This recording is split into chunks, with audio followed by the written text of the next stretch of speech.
I'll do some scary movie. You like scary movies? Uh-huh. What's your favorite scary movie? Look at me, Damien. It's all for you. Kill her, Mommy. Kill her. We all go a little mad sometimes. This is my boomstick. Here's Johnny. I have to return some videotapes. We'll tear your soul apart. Hello and welcome to a cannibalistic episode of All Things Horror. I'm your host Ben and I'm joined here with my co-host Matt, and if you're new to the show, each week we choose a movie to break down, review, give our honest opinions and rate it from 1 to 10.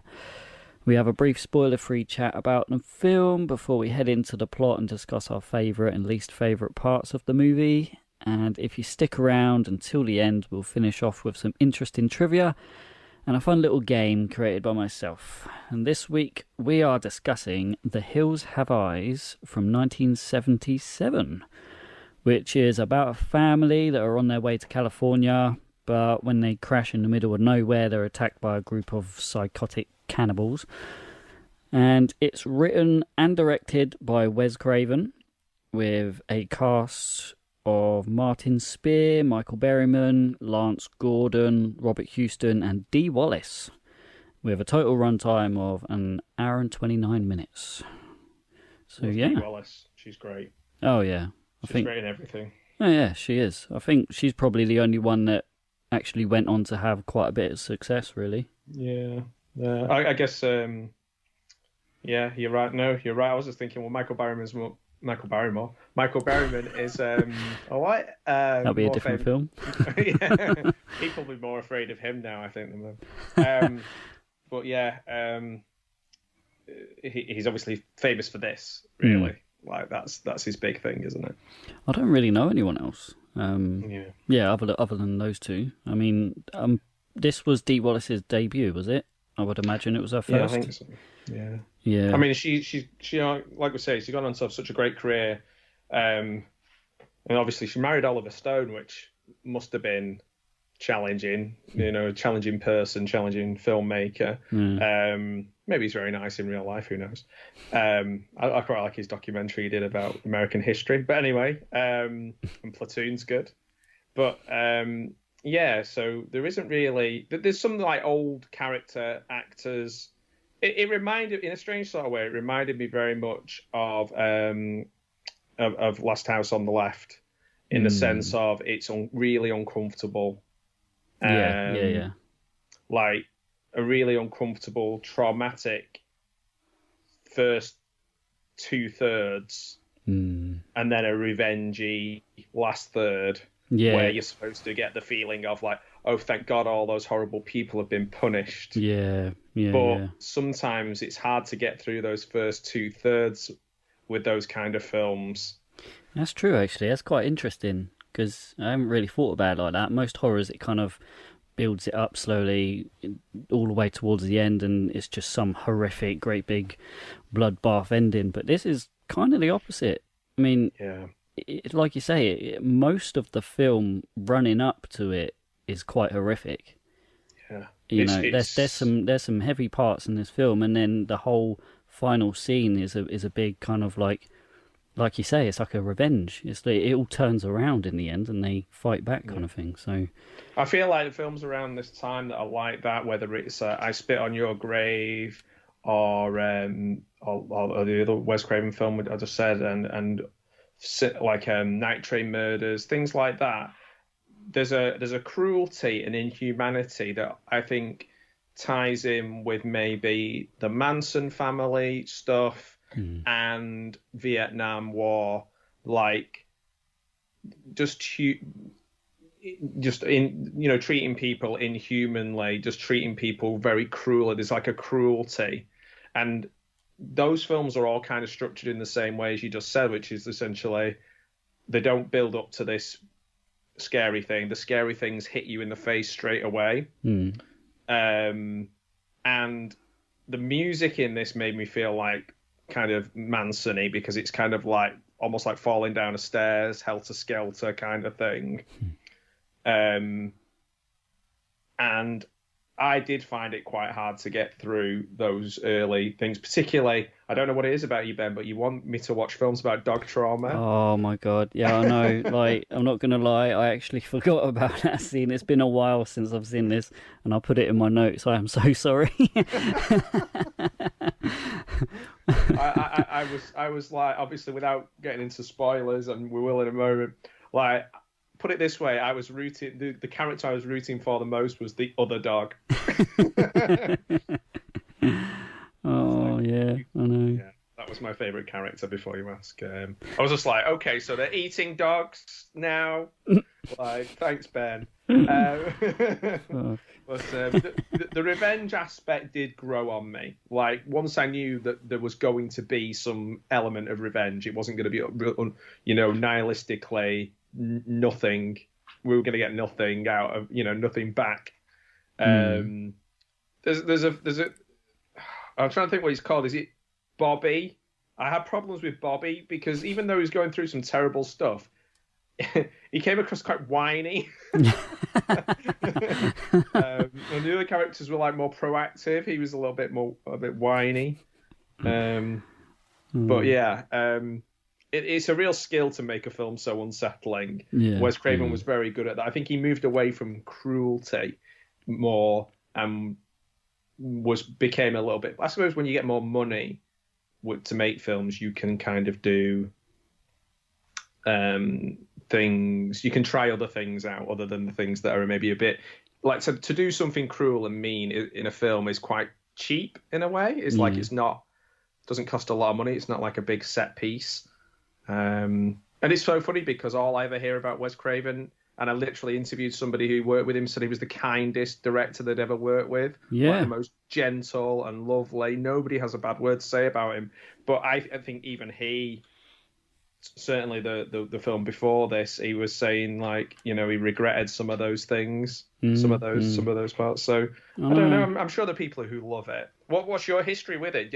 I take it you'd seen it lots of times before, or once or twice before. Not lots of times.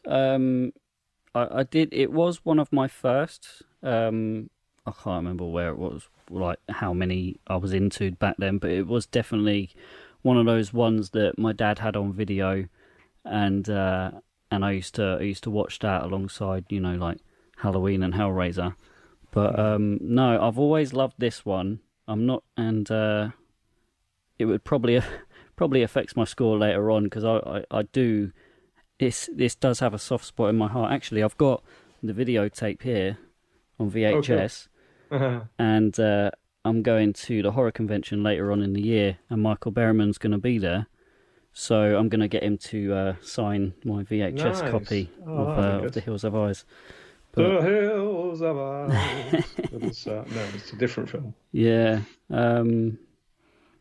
But yeah, like you said about Wes Craven, he's one of my all-time favourite directors. Well, writers and directors. And like you say, you kind of hear stories about directors being quite hard to work with.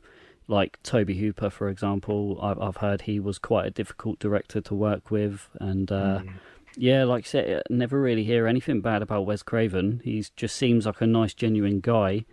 Yeah. And I read online that the crew, they weren't too jazzed about making this film, but because Wes Craven was so passionate and so energetic in the filming process, like they all kind of like turned around and they had a good time in the end. So yeah, they all came together. I guess it's similar to what I was talking to somebody yesterday, and they said that like she didn't have a speaking part, or she did, but she had a voiceover done, and he knew this beforehand. So he went to her and he was like, "I'm really sorry, you are going to be in the film, but this is what's going to happen." Like super apologetic. Now she wasn't being paid for a speaking part anyway, so it was fine.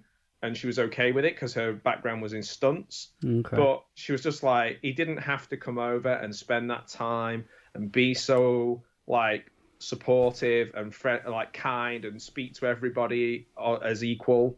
Who was that? That's really nice to hear that. Who's that? So that's Leslie Hoffman, who is in Nightmare on Elm Street. Okay. So she's the hall guard who's like, no running in the halls. Where's your pass? Yes. Yeah. Well, Well, it's a bit like what happened to David Prowse on Star Wars. Like, he thought that his voice was going to be Darth Vader's voice, and he didn't find out until they've watched it. You couldn't have that thick Bristol accent in Star Wars. Well, I mean, you could, but he wouldn't be so menacing. Yeah, I can't do Bristol voice. Say it was Brummy or whatever. He'd be like, all right, Luke, I'm your father. Like, I'm your father. No. I love that I can't do Bristol, so I just did Birmingham. But yeah, it doesn't fit in with what you hear about his personality, but I guess these kind of exploitation films, these early films, you have to think that it didn't have a lot of money, and to be creative, you have to be creative with the human body and the human psyche. So it makes sense. Like, he wasn't afraid to go there. There's like animal stuff, baby stuff, like you say, cannibalism, which I hadn't really thought of it as a cannibal film until then. I was like, oh, yeah, I suppose people are getting eaten. But it's That'll do it. And the only problem with these sort of era films is they are a little bit, for want of a better phrase, like rapey. Like, there's always a kind of that kind of feel to them. Like, certainly Last House on the Left. This isn't as bad, but I don't know whether it is about the 70s. Again, maybe it ties in with like Vietnam and stuff like that. See, I watched this almost at the exact same time that I watched the original Texas Chainsaw Massacre, and I've always kind of put those two on the same kind of shelf. There were only a few. That was 70s as well. I think that was 74, maybe. It was just before this one. But when I was researching this, I didn't realise that it actually had quite a lot of ties to this film. Craven has said that he sees this film as kind of like an homage because he was such a fan of Tobe Hooper. Right. That's why there's quite a few kind of similarities. Did this scare you then? Did this scare you more than Texas Chainsaw Massacre when you watched it as a kid? Not really. It did, but in a different way. You know, Texas Chainsaw is definitely more chasing after you and slashing you and cutting you up to bits kind of thing. This one is scary in a way that I don't really know. Like, someone's gonna come in my room at night and just take me, and like the music and the voices in the dark as well. The like whispery voices in the dark and the music and stuff are very, like, because you don't know, you can't see what's going on, like, what is it, who is it? It's not right in front of you with a chainsaw. And apparently a lot of the props from Texas Chainsaw Massacre was actually used in this film because Robert A. Burns, that was his previous project, and he was the art director for both of these films. So they actually recycled a lot of the props. Oh, right. Well, it looks as hot and sweaty. Yeah. Definitely. I guess comparing them, that's the main difference, isn't it? Like, creepy voices in the dark compared to, like, chainsaws and a bit, sort of more hectic. And there's some hectic bits in this, but it's all separated. Yeah. It is unsettling. It's definitely unsettling. And I like. I will get into the ending as well. I think the ending is quite a strange ending, I suppose. But it grew on me. Let's put it that way. Like about 2/3 of the way in, I was like, oh man, I don't know if I can say much more of this. I'm not enjoying this. But then by the end, I was like, okay, right. I get this now. Well, I'll tell you what. Actually, the remake to this is really good. Right. Okay. I'm not sure exactly what year it came out. I'm going to guess at around about 2007, maybe around that time. But yeah, I'm not going to say it's better because I don't think it's fair to say that remakes are better than the original, because the original is always the one that put down all the groundwork for it. So there wouldn't be a remake without the original. But that being said, it's absolutely one of the best remakes that are made. It's strange. Yeah. Strange. They did a remake. It doesn't feel like the kind of film that you would do a remake of. Yeah, well, they stuck almost exactly to the original. You know, they didn't mess around with anything. That it's almost like they used the exact same screenplay, like it's that similar, but just a newer kind of updated version of it. Interesting. Yeah. Yeah, but that's... I just don't feel like it'd be a film that people would make now, like very much of its time, especially like the hillbilly kind of stuff. But then I guess the modern ones like Wrong Turn, aren't there? Things like that we watched. I think this is better than Wrong Turn. Yeah. And it's better than the majority of ones I can think of that are kind of in kind of countrified places and people are trapped. It is a good film. I'll give it that. Yeah. And just to jump back to Dee Wallace, you know, she had quite a fantastic career off the back of this. I mean, she went on to star in E.T., Cujo, The Howling, Critters, and even now she's in quite a lot of Rob Zombie films. So I feel like she's kind of a underrated kind of scream queen.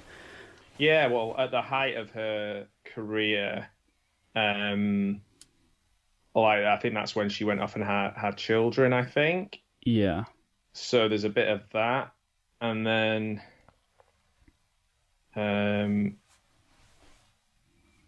you know, and then I think, like, quite tumultuous personal life. But the people who remember how good she was and loved her in 80s films, and then like people who are like Rob Zombie's age, so like putting her in his films, like she'll be, I think she's 75. Wow. So yeah, she's done incredibly well. Like say, but like for a long while, you could just imagine she's the mum. She's like the 80s mum character. Yeah, she's always the mum. Yeah, but she's got so much more to her acting that you can, you know, that maybe had been explored to a certain degree, maybe a bit later on. But then there just wasn't that kind of those kind of roles that are available. It was either mum, and then when you got older than that, you were like, you had to wait a bit, and then you could be old lady. Yeah. Yeah. All right, cool. Well, I mean, if you're ready, we'll just jump into the plot and go through this film.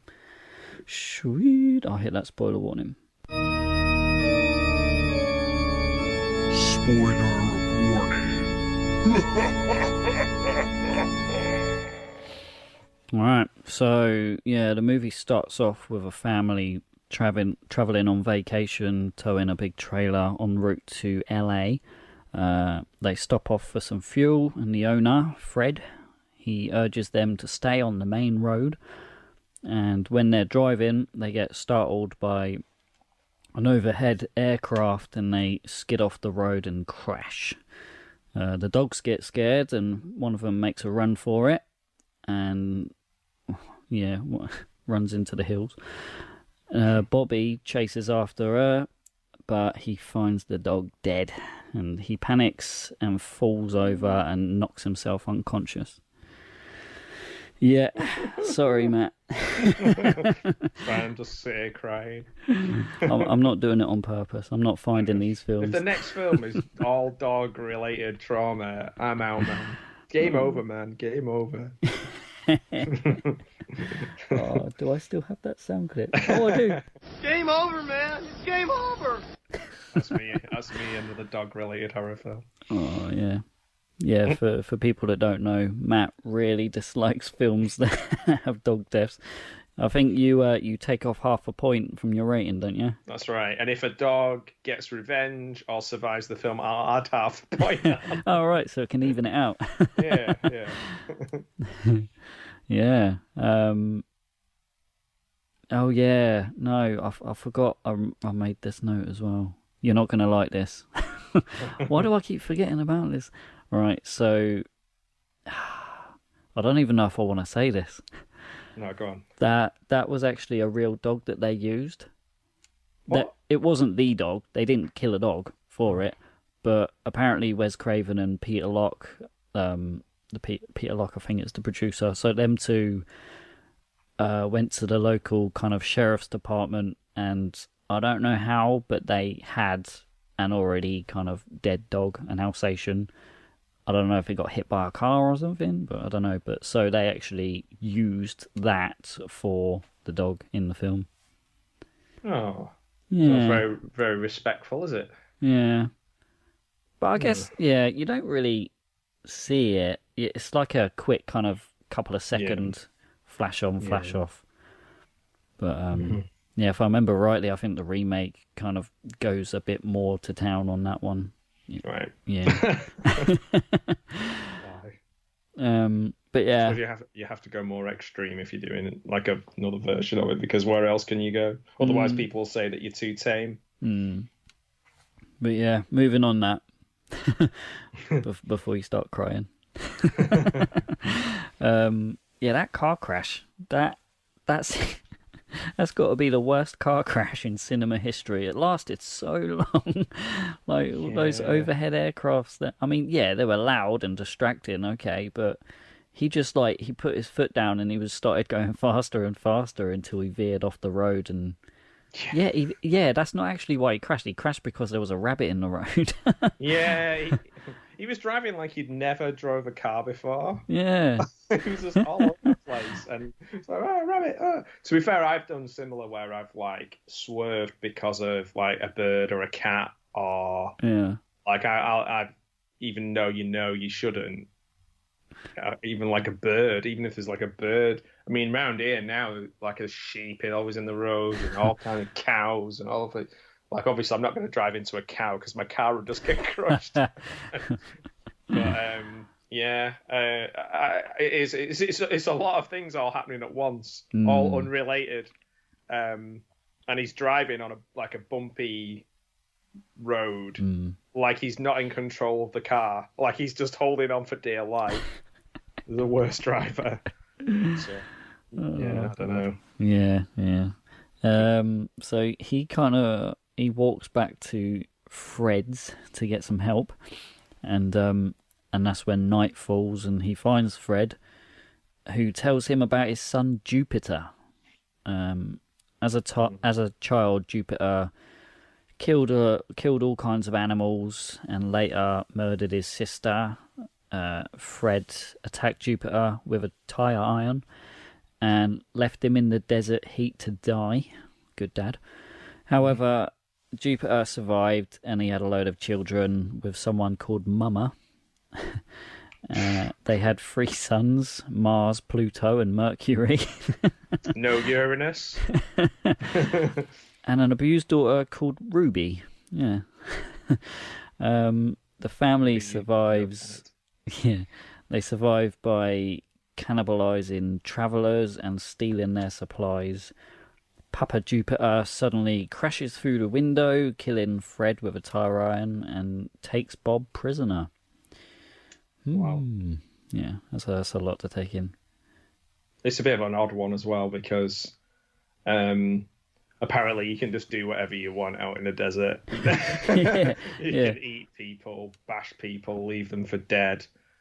It's just, lawless, completely lawless. I know. You got Jupiter, Mars, Pluto, Mercury.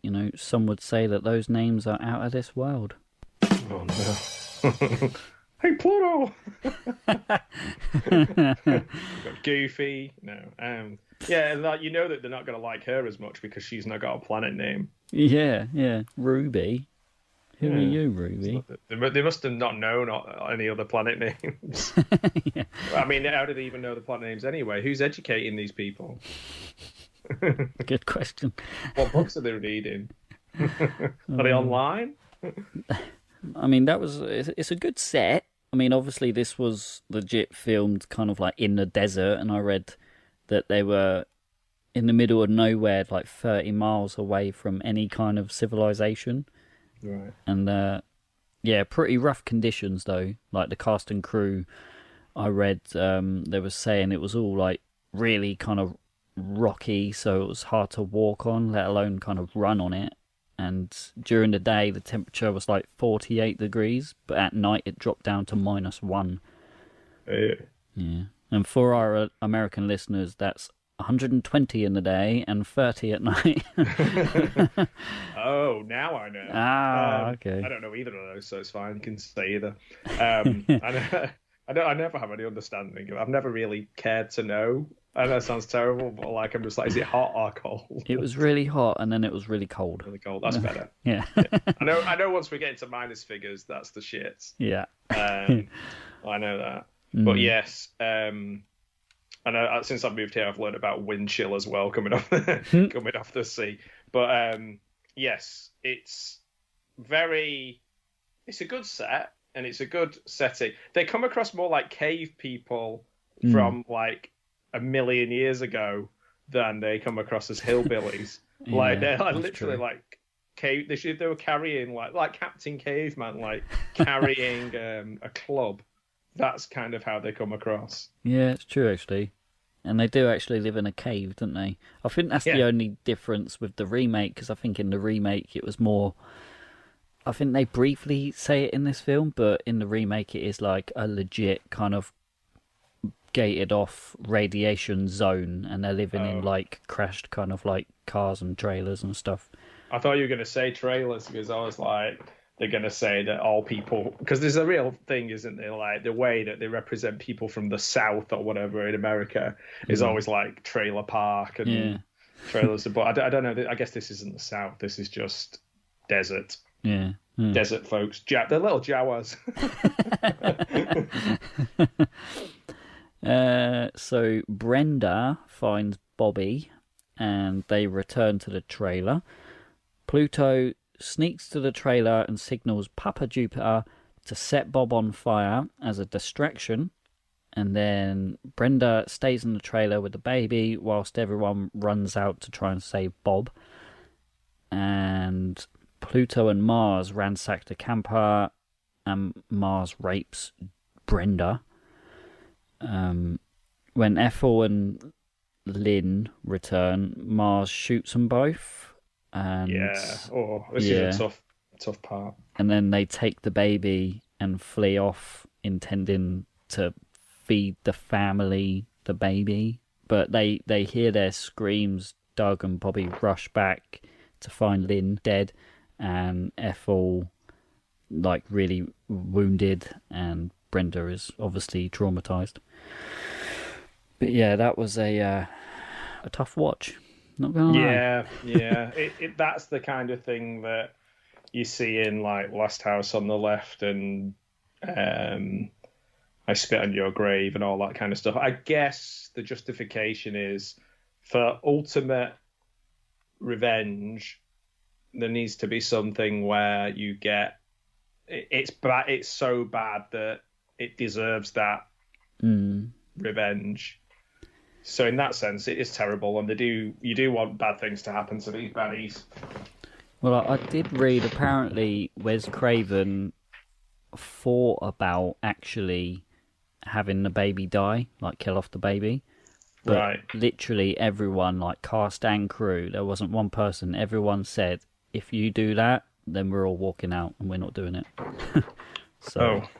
Yeah. A few things like that happen in... I think that may have happened in Last House on the Left. It's happened in a few films where people... I know in I Spit on Your Grave, a lot of the crew walked off. Because as well, for the person in it to make that decision is fine, but then to be complicit and watch it and film it, you have to be like, I'm okay with this. So yeah, not so much. Yeah. Basically... This is where it all kind of like wraps around at the end. So Mars and Pluto return to their little cave home, and we see the other dog kill Mercury by pushing him off a cliff. Yay!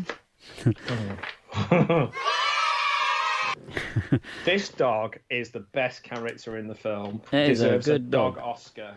That is a good boy. He's a good boy. I wrote that in my notes. Good boy. Good boy.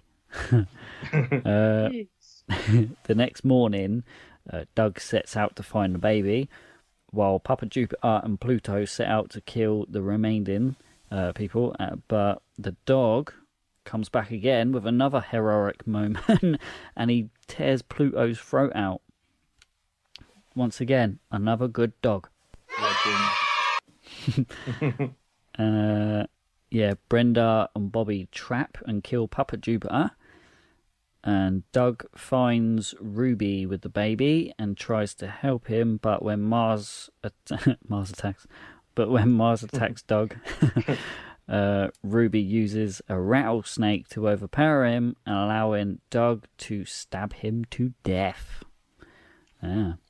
Oof. And that's when Venus and Neptune come out. Kidding. Venus, Neptune, and like Doris. Like there's just like always one that doesn't have the name. So yeah, really, the dog becomes the hero. So does that like level out your scoring system now? It does. Lose half a point, gain half a point. Yeah, it's pretty much put it. Yeah. It's put it higher than it was going to be. Oh, good. I want to know what you're going to rate this. So let's go into it. 1 to 10. How many cannibals are you going to rate this? Well, it ties in quite well because I'll give it a half point, so like a half a cannibal. 6.5. Okay.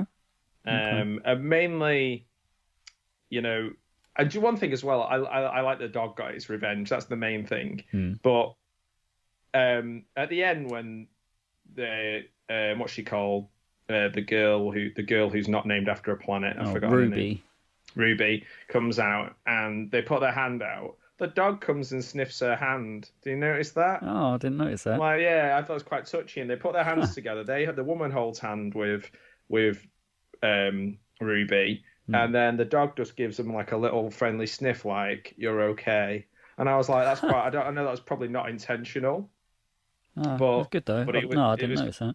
It was quite sweet. Yeah, watch that last couple of seconds again because I thought that was quite sweet. And I wouldn't be surprised if he left that in. He caught it unintentionally, but he left it in because he thought, "Oh, that's quite deep," considering the rest of it is quite violent and stuff. Things I liked. The music felt very Charles Manson-y, fractured, creepy voices in the darkness was very effective. The baby stuff I did not like too much. Baby trauma. The revenge I liked.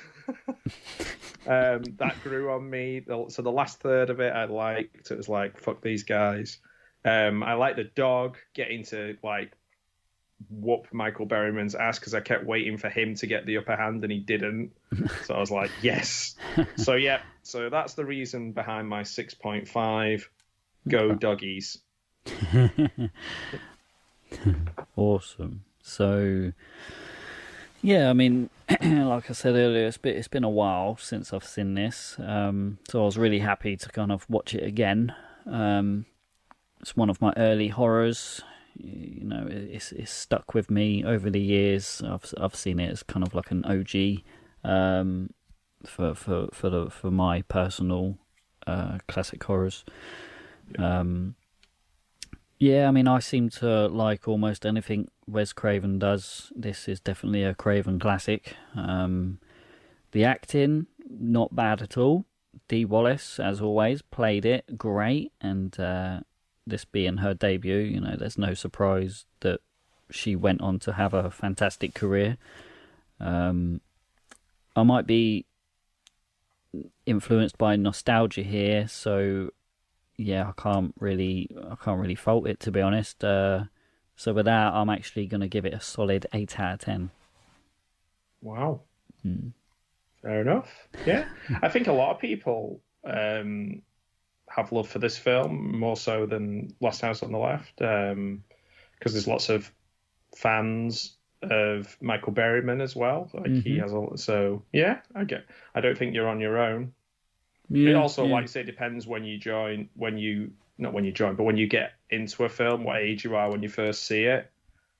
That's what I mean. Yeah, that's what I mean. That's definitely kind of influenced me because I'm sure you're the same with films that you've seen when you were a lot younger. maybe if I was to watch one of them I hadn't seen, I'd like, it's not that good.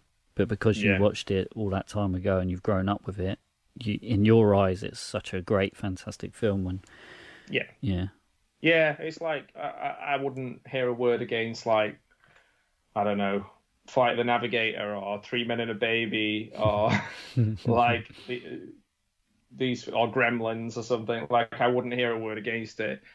Are they objectively good films? Well, when I've gone back and seen them, 2 of them are. I don't think 3 Men and a Baby is like a classic or anything, but I still love that film. So I guess that's kind of the equivalent. It's a tricky one, isn't it? But it's good to rewatch things now and then see how you think differently about them. So I couldn't write this film off. I'd never seen it before, but I couldn't write this film off and just be like, oh, it's rubbish, because it's got a lot going for it. It's got tons going for it.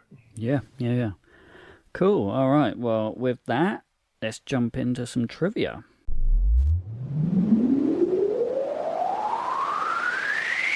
Trivia. Oh, yeah. All right. I've got a fair bit here, so let's jump through some of these. Wes Craven was partly inspired by an incident that happened while taking a trip with his wife. They stopped in a small town where a group of locals shot an arrow past his head and insulted him. When Craven threatened them, and they replied that they could easily kill him, leave his corpse in a nearby salt mine, and no one would ever know. So, yeah. America. Who's this? Virginia Vincent's reaction to being shot was quite genuine, as there was a mishap with the squib that was planted under her robe. The small explosion caused her quite a great deal of pain, and she was briefly taken to the hospital. 30 miles away. Yeah. According to Susan Lanier, I'm assuming it's Lanier. Lanier, yeah. Susan. Susan. The crew, the tension was quite high when prepping to shoot the rape scene with Pluto and Brenda.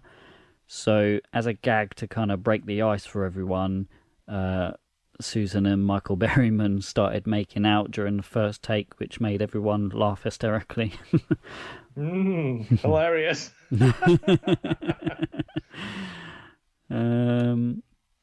Michael Berryman said he was watching the film in a theatre when a woman in front of him said quite loudly, "This movie is sick and depraved." Berryman thought it would be funny to lean over her and say, "You're damn right, lady, this movie is sick." Wow. It sounds like such a British name as well, Michael Berry. Like, I could literally go to the local butcher's and he's like Michael Berryman, you know. Michael Berryman. I suppose he is a butcher in this. Yeah. And the final one, the scene with the tarantula was not scripted. The crew simply found the tarantula walking around outside on the shooting location, and they decided to incorporate it into the movie. And they released it alive and well afterwards. Dee Wallace said very little acting was required when her character Lynn interacts with the tarantula, because her fear of spiders was very much authentic. Yeah. Fair enough. That's a common fear, I think, isn't it, that a lot of people have. And I'm glad they didn't kill it, because I think in the film she kills it, but you don't see it. You know, it looks like she shakes it off and then stamps on it when it's on the floor. But I'm glad they didn't. Cause would that bother you more than the dog stuff? That I think we've spoken about this actually. I'm very much I'm very, because I've got tarantulas, I've got pet spiders, so that would bother me. I don't let anyone hold my spiders if I have any doubt that they're gonna like drop them and like freak out. So yeah, there's no need for stuff like that. Some people just see them as bugs, you know. You kill bugs every day when you're outside. Well, I don't, but you know, people do. So yeah, that would have upset me, and I think it might have been Halloween that is it the first Halloween where they kill a snake where it crawls out from under the bed, and they actually do that. That's actually real. Them killing that snake in the film. Oh yeah, I remember us talking about yeah. That really got to me, that one, because I had pet snakes as well. So I'm a snake. Remember that? I am a snake. Yeah. That guy. I'm a snake. Sorry to completely ruin the conversation. Had to be said. Let's do this week's game.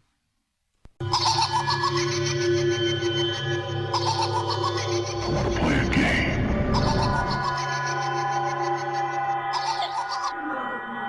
2 weeks ago, I got full marks. You definitely won't in this one. It's not even a game, really. Like, it is, but it's very, very hard. It's more just a bit of fun than it is our normal quiz. So this one is bad reviews for good movies. You got to try and guess what the bad review is for. All right. Cool. Although one of them, it's very obvious. I think they pretty much call it out. But yeah, number one. A waste of time unless you're an adolescent intellect who enjoys seeing mutilation for no reason at all and watching movies that give absolutely no insight. And I've tried to do all these for films that I know you like. Mutilation. Mutilation.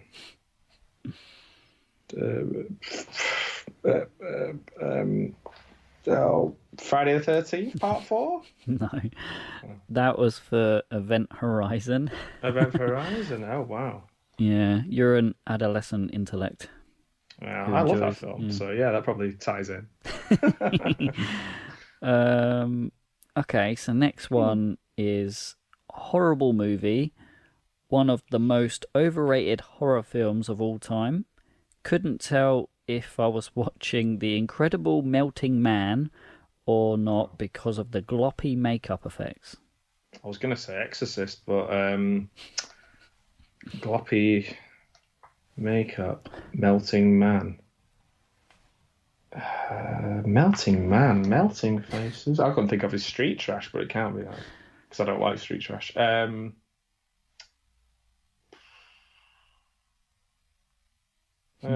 Friday. No. Nightmare on Elm Street Part 3. No, that was The Fly. Oh, okay. That is quite gooey. Yeah. Okay, next up. I seriously do not understand why everyone loves this movie and thinks it's one of the greatest movies of all time. It's so terrible, the acting is bad and overdone, the music tries too hard to make it creepy, and it doesn't follow the book at all. Jaws. No. Oh. That was The Shining. Oh, bollocks. I've not read the book, but I think it does. It's just the ending that's not the same. Right. But that is a good film. Yeah, it is a good film. It is different. And I know Stephen King doesn't like it, but what does he know? Nah. Okay, alright. Well, this is just obvious because it basically just says what it is. So, it's too funny for me not to say. This wasn't bad. It just wasn't good. First, right off the bat, we see no trace of Laurie Strode, which after the first 2 movies I didn't expect to. But what caught me off guard was when I watched this movie that Michael Myers is not in the movie. Personally, I thought that I would see a little more context in the Myers backstory, but they made this with no Michael. I wouldn't waste your time. Well, the only one he's not in, he's on TV, is Halloween 3, so... Yeah. But then it starts banging on about Laurie Strode, so... Yeah, it says there's no trace of Laurie Strode. Oh, there's no trace of Laurie Strode. I thought it was saying like they were trying to trace Laurie Strode. Okay, Halloween 3 then. Yeah. I got 1. Never cheer for that. worst movie ever. I'm saving you now. Do not watch it. You might think it's a good horror movie, but no. Worst thing you could ever see. I cried that night, and no. Yeah, no. Yeah, no. Well, I do feel like that tells me absolutely nothing. I said it was hard. Yeah. We did this one not too long ago. Wrong Turn? No.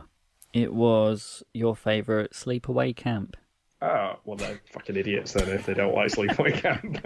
Don't want to listen to these people. Useless. This is the whole point of this game. I'm just trying to, press your buttons. Idiots. I'm trying to get you triggered. All right, last one. This one's funny. Just watched in 2022, and this is completely outdated. I don't even know if I would have liked it back in 87, with the horrible acting and stupid-looking demons that looked more like a gothic metal band.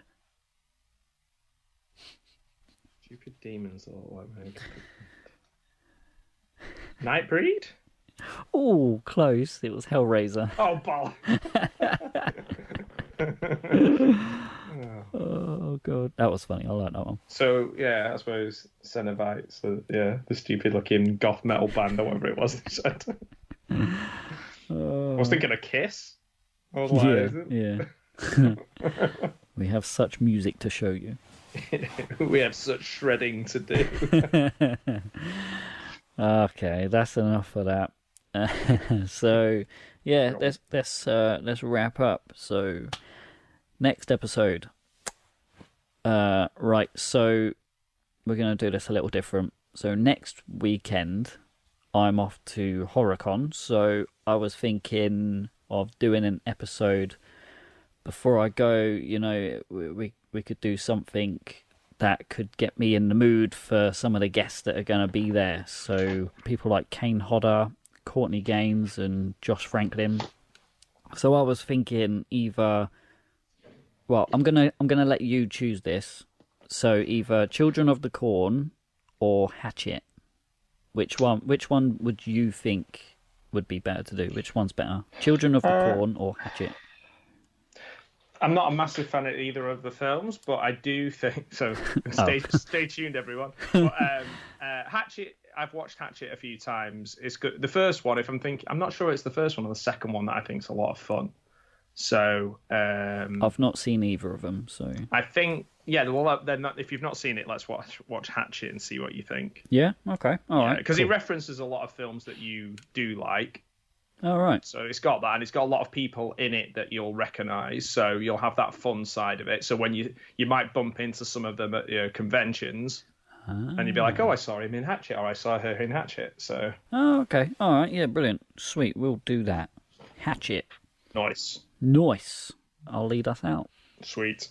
If you've liked today's episode and want to hear more, then go ahead and give us a follow on wherever you're listening from. You can find us on Facebook, because that's where we stick up our poll pics, where you can vote for what we do next. And yeah, that's all for today. So thanks a lot for listening, and we'll see you in the next one. Bye. Kill her, Mommy. Kill her. We all go a little mad sometimes. This is my